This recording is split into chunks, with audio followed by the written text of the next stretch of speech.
ఈ కన్య యొక్క సంపూర్ణ బాధ్యత ఇప్పుడు నాదే. ఈ కన్యకు నా అవసరం వచ్చినప్పుడల్లా నేను సహాయం చేసేందుకు, రక్షించేందుకు సిద్ధంగా ఉంటాను. సత్యానికి ధర్మానికి కట్టుబడి ఉండే వాళ్లతో సమస్య ఇదే. వారు భవిష్య కాలంలో భవిష్యవాణి ఎంతో బాగా చెబుతుంటారు. ఒక్కసారైనా వర్తమానంలో జీవించు, ఒక సత్యాన్ని అంగీకరించు. నీకు అతి పెద్ద కఠినమైన సవాలుని నేనేనని ఒప్పుకో.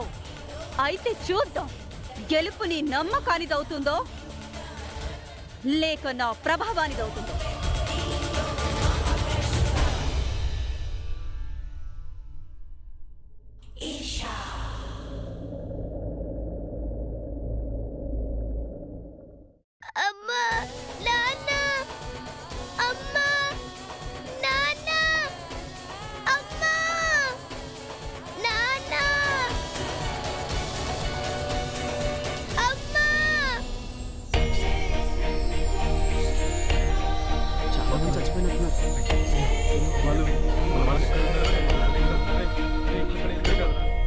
ఓరి భగవంతుడా! అన్నయ్య, చూడబోతే ప్రకృతి ఇక్కడ చాలా ప్రకోపించినట్టుందే.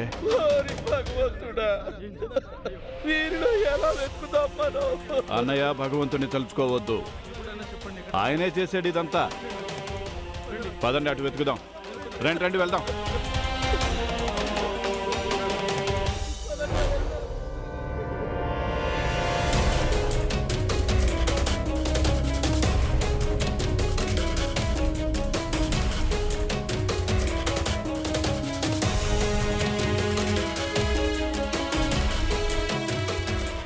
అయ్యో, అటు వెళ్తారేంటి అన్నయ్య? ఇలా రండి.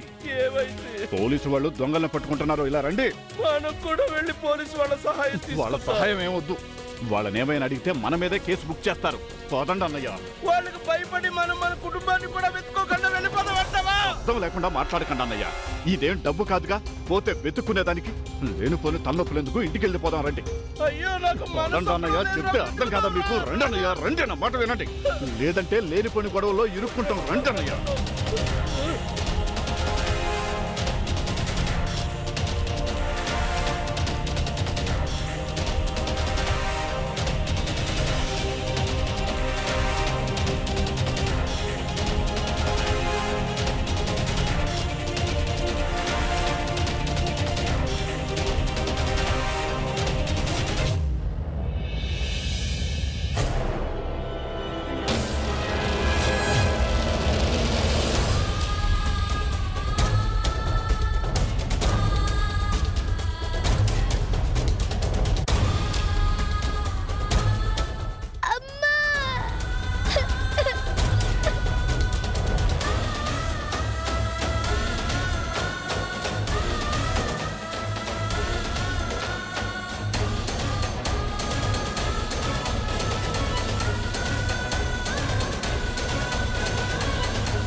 పాప వదులు, ఏంటి నువ్వు చేస్తున్నావు? అమ్మా నాన్నలు ఎందుకు వదలాలి?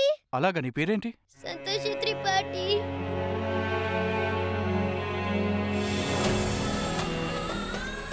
నీకు మీ ఇంటి అడ్రస్ తెలుసా? తెలుసు.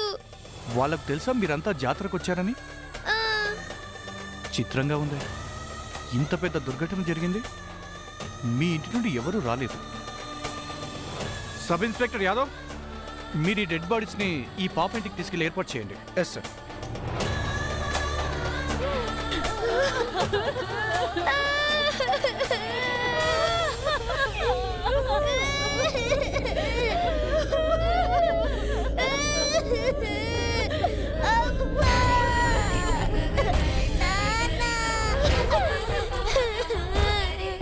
ఇన్స్పెక్టర్ గారు, ఇది ప్రకృతి వైపరీత్యం వల్ల జరిగింది కదా, అంటే న్యాచురల్ డిజాస్టర్.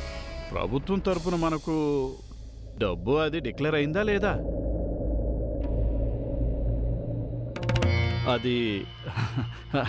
అది వచ్చిందంటే మా పాప సంతోషి భవిష్యత్తుకి పనికొస్తుంది కదా అని. చూడండి ఇన్స్పెక్టర్ గారు, అభశుభం తెలియని పాప ఎలా అనాథ అయిపోయిందో. ఆమె పెదనాన్న బాబాయిలు ఇంకా జీవించే ఉన్నారు కదా. ఐఎమ్ షూర్ వాళ్ళు ఈ పాప బాధ్యతని ఖచ్చితంగా తీసుకుంటారని. వద్దు బంగారు తల్లి, మేమంతా ఉన్నాగా. ఎడవకమ్మా, ఎడవకు.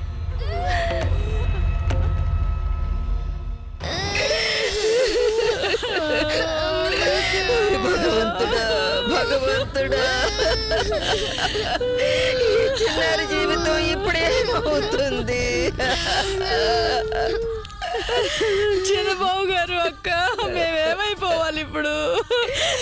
ఓరి భగవంతుడా, ఏంటి నువ్వు చేసి నీ పని? ఆ పైవాడి మాయ అపారమైనది.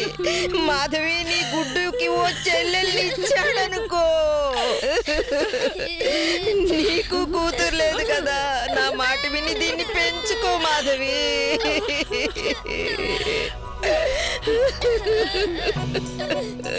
రామాయణంలో తాటగలా ఎలా గట్టిగా అరుస్తుందో చూడు. ఈ సంతోషిక మీదట గుడ్డుకు చెల్లెలట. అయ్యో అక్క, అక్క, నువ్వేం తెగులు పడకు. గుడ్డు కంటే మీ పెట్టునే పెద్దది కదా, దానికి చెల్లెలు దొరికిందక్క. ఈ రోజు వరకు ఎలా గుండెలకు హత్తుకున్నావు, ఇక మీదట కూడా అలాగే పెంచు. ఆ పైవాడి దయ చూడక్క, నీ ఇంట్లో 2 ఆడపిల్లలు ఉన్నారు ఇప్పుడు. ఇంకా ఆపండి. ఈ మోసలి కన్నీరు ఇంకెక్కడికైనా వెళ్ళి కార్చండి. మీరు నా రాజకుమారి గురించి ఏం దిగులు పడకండి, నేను తీసుకుంటాను దీని బాధ్యత.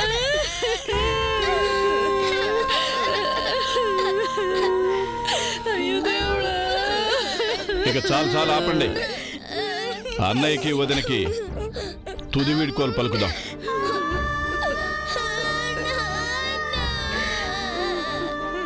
ఇక త్వరగా అంత్యక్రియలు చేసేద్దాం. అది కదా బాబు, ఇంకా చుట్టాలందరూ రాలేదు కదా, ఇంకాసేపు ఆగండి. అయ్యో అమ్మా, ఇదేమన్నా శుభకార్యమా ఏంటి? చుట్టాలందరినీ పేరున పిలవడానికి. ఒరే బాబు, సంతోషిని ఇంకా కాసేపు తన అమ్మా నాన్నల పక్కన కూర్చోనివ్వు. ఈ కడచూపు దానికి మళ్ళీ దొరకదు కదా. చూడమ్మా, వాళ్ళని ఎంతసేపు చూస్తే అంత బాధపడుతూ ఉంటుంది. రండి బాబు, రండి, ఇక త్వరగా తీసుకెళ్దామండి.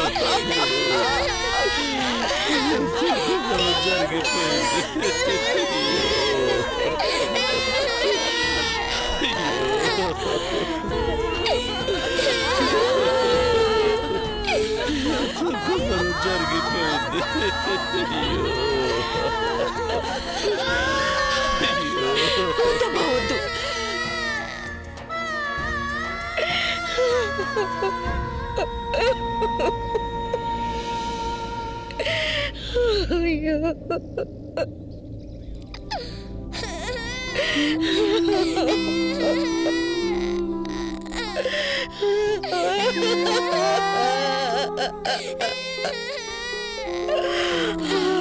నానమ్మ వాళ్ళని ఆపండి, మా అమ్మ నాన్నల్ని తీసుకెళ్తున్నారు. వాళ్ళని వెళ్ళని బొమ్మ, ఇప్పుడు ఇంక వాళ్ళ ఆగరు.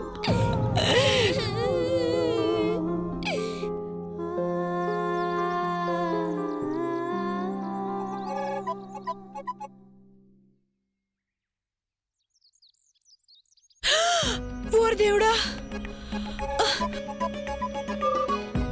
అయ్యో అక్క, కళ్ళు వాచిపోయేలాగా నేనెంతగా ఏడ్చాను నువ్వు చూసావా? అలాగే బుగ్గలు కూడా పూరిలా పొంగిపోయాయి. చూడు మాధవి, ఇంతగా శోకాలు పెట్టుండకపోతే చుట్టుపక్కల వాళ్ళకి అనుమానం వచ్చుండేది మనకి మరిదిగారు పోయినందుకు అస్సలు బాధలేదని.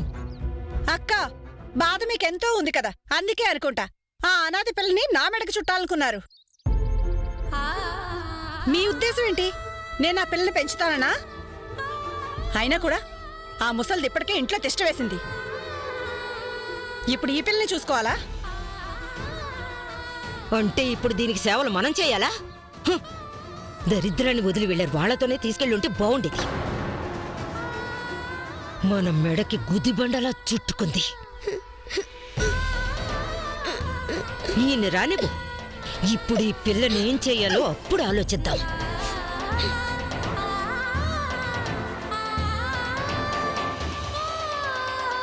ఇంతకంటే తక్కువ కావదు. మీరు చాలా గొప్పోళ్ళు రా బాబు, చాలా గొప్పోళ్ళు. చూసావా అన్నయ్య, ఇలా మనిషి పోయాడో లేదో అంతా లూటీ చేసేందుకు సిద్ధమయ్యారు. రే బేరాలు ఎందుకు ఆడుతున్నావురా? ఇచ్చే బేరం ఎందుకు ఆడకూడదు? నువ్వు శవానికి చితి పెట్టాలి, బతికించకూడదు. డాక్టర్లంతా ఫీజు చెప్పకుండా సరిగ్గా చెప్పండి. అన్నా కట్టెల మీద కదా, అంతే ఖర్చు అవుతుంది. గంధపు చెక్కలైతే ఇంకా ఖర్చు అవుతుంది. రే గంధపు చెక్కలు ఏంటి గంధపు చెక్కల? గంధపు చెక్కల మీద కాల్చడానికి వీళ్ళేం ప్రధానమంత్రులు కాదు, గంధపు చెక్కల మీద కాల్చాలంట. నువ్వేదైనా చీప్గా అయ్యే పని ఉంటే చెప్పవయ్యా. 4 కట్టెలు పేర్చి దాని మీద పిడకలు వేయమంటావా? పిడకలా? రాత్రంతా కాలుతూనే ఉంటుంది. ఇప్పుడు కరెక్ట్గా చెప్పావు నువ్వు. ఆలస్యం చేయకుండా పని వెంటనే కానిచ్చేయి. సరే అలాగే. పిడకలతో? అవునన్నయ్య, గోమాత ఆశీర్వాదం అన్నయ్యకి లభించినట్టు అవుతుంది.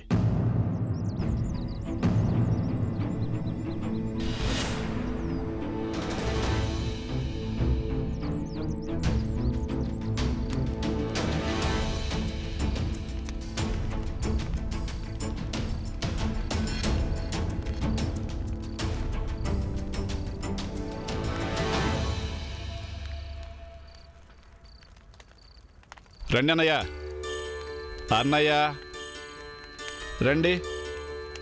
ఎక్కడికి? ఇంటికి. ఇంకెక్కడికి? ఉదన్నే వేడి నీళ్లు పెట్టమని చెప్పాను. ఆలస్యం చేస్తే చల్లారిపోతాయి. పదండి అన్నయ్య. అయ్యో ఎంత త్వరగానా? మన వినాయక చితి ఇంకా చల్లారనే లేదు. అస్థికలు కూడా ఇంకా సేకరించాలి కదా. కరెక్ట్ అన్నయ్య, మనం ఇక్కడ ఉన్నంత మాత్రాన చితి త్వరగా చల్లారదు కదా. మనం చేయాల్సిందంతా చేశాం కదా, ఇక రాత్రంతా ఇక్కడే కూర్చొని ఏం చేస్తాం చెప్పండి అన్నయ్య. పిడకలతో చితి పేర్చాం, కాల్చాం. రాత్రంతా చితి జ్వలిస్తూనే ఉంటుంది. పొద్దున్నే వచ్చి అస్థికలు ఏరుకుందాం. పదండి పదండి పదండి అన్నయ్య. వెనక్కి తిరిగి చూస్తే ఏమీ ఉండదు. అన్నయ్య స్వర్గానికి టేకాఫ్ తీసుకున్నాడు.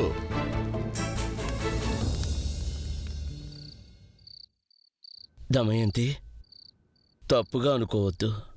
తమ్ముడి కూతురు. అందరూ ఏమనుకుంటారు? పెదనాన్న బాబాయ్ కలిసి ఒక పిల్లని పెంచలేకపోయారనుకుంటారు. పరువు పోతుంది, అర్థం చేసుకో. పరువు మాట పక్కన పెట్టి ప్రాక్టికల్గా ఆలోచించు. అందరూ అనుకుంటుంటారు, నిజమే, వాళ్ళ పని అది కదా మాధవి. ఒక విషయం అర్థం చేసుకో, కొద్దిపాటి భోజనంతో దాని కడుపు నిండిపోతుంది. దానికి బదులు నువ్వు దానితో ఇంటి పనులన్నీ చేయించుకో, బాగా చేయించుకో. అప్పుడు నీకు చాలినంత విశ్రాంతి దొరుకుతుంది మాధవి డార్లింగ్. నిశ్చింతగా ఉండాలంటే ఒకటి గుర్తుంచుకోండి, మీరు ఖచ్చితంగా నా మాట వినాలి. అయ్యో, ఈ రోజు వరకు కూడా నీ మాటే వింటున్నానుగా. ఏమిటి విషయం చెప్పు. మీ తమ్ముడు వినాయక్ మంచం అంటే నాకు బాగా ఇష్టం. ఇప్పుడు తను ఎలాగోలేడు. ఆ మంచాన్ని మన గదిలో పెట్టించండి. అప్పుడే నేను సంతోషిని ఈ ఇంట్లో ఉండనిస్తాను. పని పాట చేస్తేనే ఇంట్లో ఉంచుకుంటాను. ఏదైనా తిక్క తిక్క వేషాలు ఇస్తుందో 2 దెబ్బలు కొట్టి దాన్ని 2 దెబ్బలు కొట్టి బయటికి గెంటేద్దాం. గెంటేద్దాం. అయ్యో ఏంటండి అటు ఇటు చూస్తారు? ఇది పట్టుకోండి. ఈ మాటలు చిన్నబావు గారి గది నుంచి వస్తున్నాయి. వెళ్ళి చూడండి ఏం జరుగుతోందో. ఈ కరెంట్ ఇస్త్రీ పెట్టెతో మన బట్టలు ఇంకా బాగా ఇస్త్రీ అవుతాయి. ఓరి దేవుడా! రామచంద్రుడు సీతతో అన్నాడట, కలియుగాన జరగబోవు చిన్నెలు మన పల్లెములోని ఆహారాన్ని ఆత్మీయులు అనుకున్న వారి లాక్కొని తింటారు. కరెక్ట్ గా చెప్పావు. చాలా బాగుంది పెద్దదిన, చాలా బాగుంది. రహస్యంగా ఒక్కరే వచ్చి అంతా లూటీ చేసేస్తున్నారన్నమాట. అన్నట్టు పెద్దన్నయ్య, మీరు కూడానా? కానీ చాలా బాగుంది. నేను చెప్పేది నిజం. కలియుగంలో మనుషులు కలియుగంలో ఉన్నట్టే ప్రవర్తించాలి. మీరు నేరుగా బందిపోట్లో మారిపోయారన్నయ్య. ఏమోదినా? సరేగాని మీరు విషయం చెప్పండి. సంతోషి మీకెలా కూతురవుతుందో మాకు కూడా అలాగే కూతురవుతుంది కదా, అవునా కదా? మరి అప్పుడు ఇక్కడ ఉన్న వస్తువులన్నింటి మీద మాకు కూడా హక్కు ఉంటుంది కదా. ఏంటక్కా నువ్వు చాలా తెలివైందని అనిపించుకున్నావే. ఈ సామాన్లన్నింటినీ ఒక్కరితో కాజేయాలనుకున్నావా? మాకు కూడా కావాలి కదా. రామ్మా రా సంతోషి.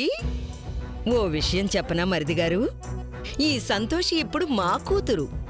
ఇప్పుడు మాతోనే ఉంటుంది, దీని బాధ్యత మాదే. ఆ విధంగా చూస్తే దీని అమ్మా నాన్నల సామాన్లన్నీ మావవుతాయి. మీరిక్కడ బొమ్మల నిలబడేం చూస్తున్నారు? వెళ్ళండి. ఎందుకు పనికిరారు. అదేంటక్క, భలే అక్క భలే. నువ్వు మొత్తం ఐస్ క్రీమ్ తినేసి మాకు పుల్లనిస్తావా ఏంటి? అయినా అక్క, నీకంతగా ప్రేమ పొంగిపోతుంటే వెళ్ళి బిట్టు మీద కురిపించి నీ ప్రేమనంతా. ఇప్పుడు ఈ సంతోషి బాధ్యతంతా మేం తీసుకుంటున్నాం అంతే. ఈ విధంగా చూస్తే సామాన్లన్నీ సగం మావి కూడా అవుతాయి కదా.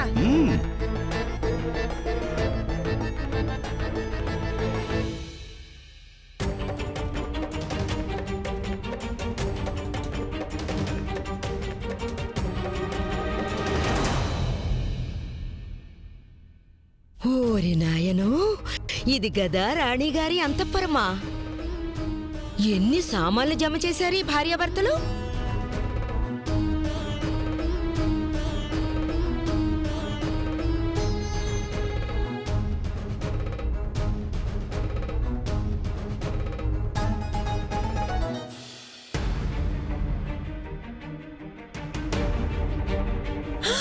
ఈ చీరే కదా రిధిమకి మరిదిగారిచ్చారు. కనీసం 5,000 అయి ఉంటుంది. దీన్నైతే నేనే తీసుకుంటాను. అయ్యో అయ్యో, ఏంటక్క ఇది? చాలా తొందరగా ఉన్నట్టుందే. సామాన్లన్నీ పంచుకున్నాం కనుక చీర కూడా పంచుకోవాల్సిందే. చీరని పంచుకుంటావా? పిచ్చెక్కిందా నీకేమైనా? అక్క, నేను చిన్నదాన్ని, అందుకే ఈ చీర నేనే తీసుకుంటాను. నేను చూశాను ముందు, నేనే తీసుకుంటాను. అరే చూస్తావేంటి మాధవి, లాగు.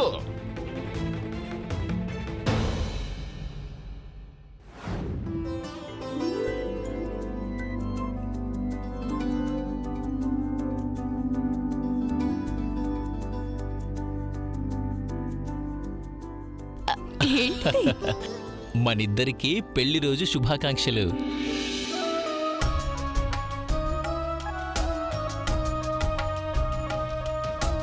అమ్మా, ఈ చీర బాగుందా? నేనే సెలెక్ట్ చేశాను. చాలా బాగుంది తల్లి. అచ్చం మా చిన్నారి సంతోషి మాతలాగా.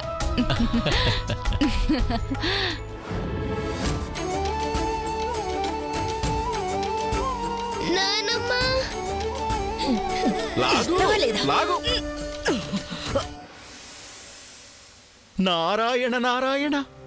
అమ్మా, ఈ చిన్నారి ఈ ఇంట్లో ఈ దురాశ పనుల మధ్య ఎలా ఉంటుందమ్మా? ఈ ఇంట్లో ఎంతో అసంతోషం ఉందమ్మా. మీ ఈ చిన్నారి భక్తురాలు మీ పట్ల తన భక్తిని ఎలా నిలుపుకోగలదమ్మా? నారదా, ప్రతి మనిషి తలరాత ముందే నిర్ధారించబడి ఉంటుంది. అంటే దాని తాత్పర్యం నా భక్తులైన వారే కష్టాలను ఎదుర్కొంటారని కాదు. అది వారి నుదుటన ముందే రాసి ఉంటుంది. కానీ నా పట్ల ఉన్న భక్తి వల్ల, వారికి లభించే శక్తి వల్ల ఎలాంటి సమస్యనైనా ఎదుర్కొని విజయాన్ని పొందగలరు. నేను అలాగే ఆశిస్తున్నానమ్మా. ఈ పోరులో గెలుపు మన చిన్నారి సంతోషిదే కావాలి.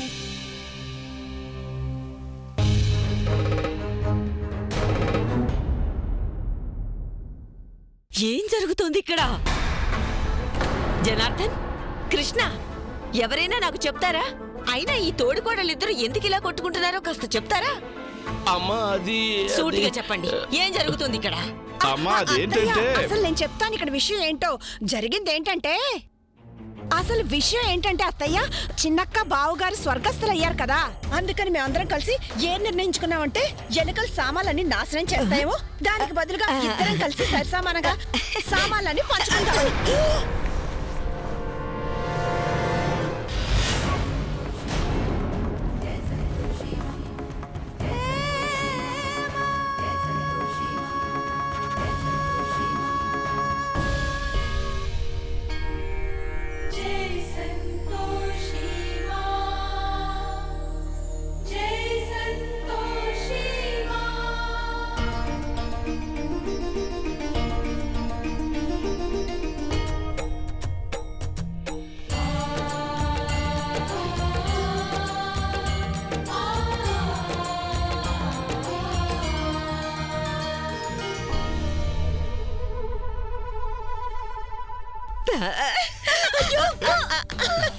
ఓడిపోయావు, చీర నాది. నువ్వే తీసుకొచ్చారా? నీ దిష్టి తగిలే చీర నాకు అక్కర్లేదులే. ఈ చీరతో నువ్వే వేసుకొచ్చావు.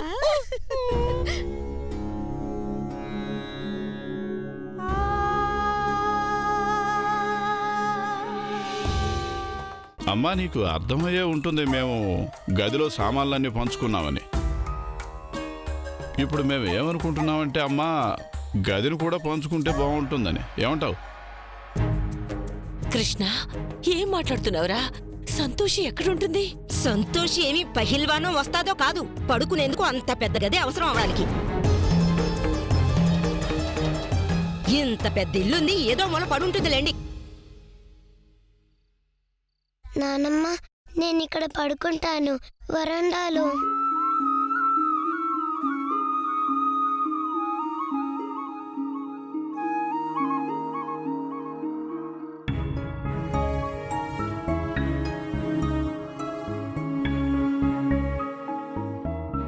వద్దమ్మా, నువ్వు నా దగ్గర పడుకో.